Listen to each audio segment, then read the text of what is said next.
Much loved, but I'm afraid he's only Oh, make don't believe. say that. Do not say that. Des Collins will be finding out about a real bear who some think deserves a statue of his own. Heroes come in all shapes and sizes, which is why campaigners in the Scottish village of Hutton are fighting for a war memorial to a very special soldier, one whose courage has become the stuff of legend. This is the remarkable story of Wojtek, the soldier bear. Abandoned by his mother, Wojtek was just a tiny bundle of fur when he was discovered by a Polish regiment as Allied troops marched through Iran in 1942.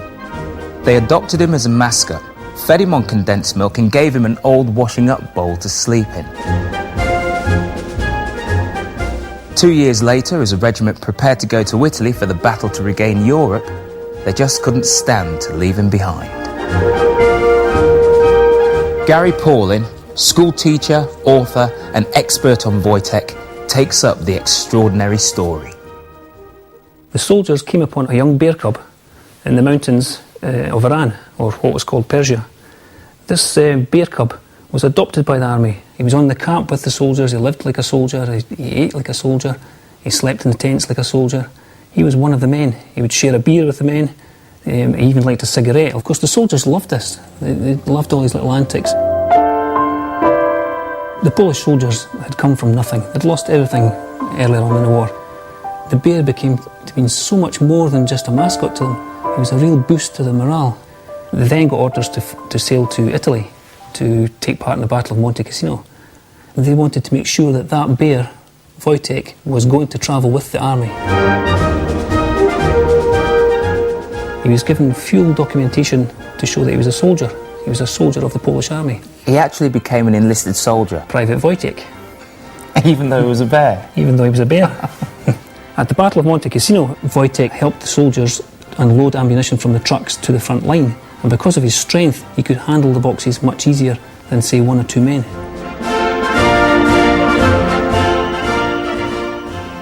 But why are the people here in this small Scottish village so fond of the story and of the bear? Well, it was here that he came with his fellow soldiers after the war ended, and it was in these wide open spaces that he spent 2 years enjoying peacetime freedom.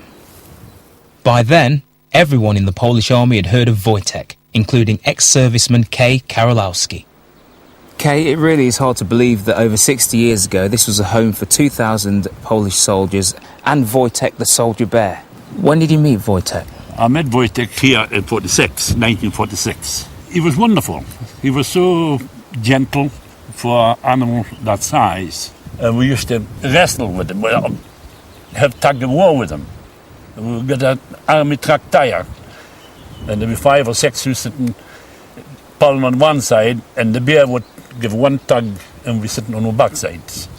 You know, and that was our entertainment at the time. His move to Edinburgh Zoo in 1947 gave him a new army of friends. He was a firm favourite with children and grown-ups until he died in 1963. But the locals here in Hutton are determined that their war hero bear will never ever be forgotten. Aileen Orr is campaigning for a permanent memorial to honour Wojtek. So this is a prototype? It is. It's a miniature created by Alan Herriot, the sculptor. The idea of this is actually to make it life-size. We intend to take this round Scotland to show the people, what Wojtek was about. Wojtek was a big, big personality, and I think this is going to be a big, big campaign. The story about Wojtek is a story of comradeship.